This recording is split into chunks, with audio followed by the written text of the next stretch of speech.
વાત કરીએ રાજકોટની રાજકુમાર જાટના મોત કેસમાં પોલીસ દ્વારા કામગીરી સામે જે કરવામાં આવી રહી છે તેની સામે સવાલો ઊભા થયા છે। મૃતકનો પોસ્ટમોર્ટમ રિપોર્ટ આવ્યા બાદ પોલીસે કાર્યવાહી કરી। ગોંડલ પોલીસે અજાણ્યા શખ્સે લાફો ઝીંકવાનો ગુનો નોંધ્યો છે। મૃતકના પિતાથી અરજીના આધારે અજાણ્યા શખ્સ વિરુદ્ધ ગુનો દાખલ થયો છે। બીજી તરફ ગણેશ જાડેજાએ મૃતક અને તેના પિતા સામે પોલીસમાં અરજી કરી છે। ગેરકાયદે રીતે પ્રવેશ કર્યો હોવાની ગણેશ જાડેજાએ અરજી કરી છે। પોલીસ દ્વારા આગળની તપાસ શરૂ કરાઈ છે। પોલીસ ચોપડે અકસ્માતની આ ઘટનામાં શંકાસ્પદ મુદ્દાઓને કારણે મામલો ચર્ચામાં છે।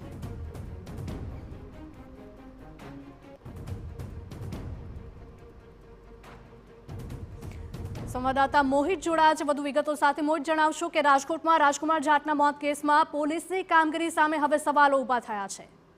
સ્પષ્ટપણે જે રીતે ગોંડલના જે રાજસ્થાની યુવક રાજકુમાર જાટ છે તેમનું જે મોત છે તે થયું હતું અને ત્યારબાદ પરિવારજનો દ્વારા આ સમગ્ર મામલે ગંભીર આક્ષેપો છે તે કરવામાં આવ્યા હતા। પોલીસની પ્રાથમિક તપાસમાં જે રાજકુમાર જાટ છે તેમનું અકસ્માતના કારણે મોત નીપજ્યું હોવાનું સામે આવ્યું હતું, પરંતુ બીજી તરફ જે પરિવારજનો છે તે સતત આ સમગ્ર મામલે સવાલો ઉઠાવી રહ્યા હતા અને ગઈકાલે જે રીતે આ પોસ્ટમોર્ટમ રિપોર્ટ છે તે વાયરલ થયો હતો અને ત્યારબાદ હવે જે માહિતી સામે આવી રહી છે તે પ્રમાણે જે ગોંડલ પોલીસ સ્ટેશન ખાતે જે રાજકુમાર જાટના પિતાની જે અરજી છે તેના આધારે અજાણ્યા શખ્સ સામે લાફો ઝીંક્યાનો એનસી ગુનો છે તે નોંધવામાં આવ્યો છે। બીજી તરફ ગણેશ જાડેજા છે તેમના દ્વારા પણ એક અરજી છે તે આપવામાં આવી છે, જેમાં રાજકુમાર જાટ અને તેના પિતા છે તે ગેરકાયદેસર રીતે તેના ઘરે પ્રવેશ કર્યા હોય તે પ્રકારની અરજી છે તે કરવામાં આવી છે અને સમગ્ર મામલે જે જેતપુર પીઆઈ છે તેમને આ તપાસ છે તે સોંપવામાં આવી છે। જોકે આ પોલીસ સામે અનેક શંકા છે તે એટલા માટે ઉપજી રહી છે કારણ કે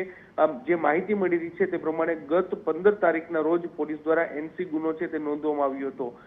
તો સવાલ એ વાતનો થઈ રહ્યો છે કે આ વાત છે તે પોલીસ દ્વારા શા માટે છુપાવવામાં આવી। બીજું જે ગોંડલના જે પૂર્વ ધારાસભ્ય છે તેના સીસીટીવી જે સામે આવી છે તેમાં અધૂરા સીસીટીવી સામે આવી છે। બંને પક્ષ વચ્ચે જે ઝપાઝપી થઈ હતી તે અંગેનો સીસીટીવી છે તે હજુ સુધી બહાર આવ્યો નથી, જે અનેક શંકા છે તે ઉપજાવે છે।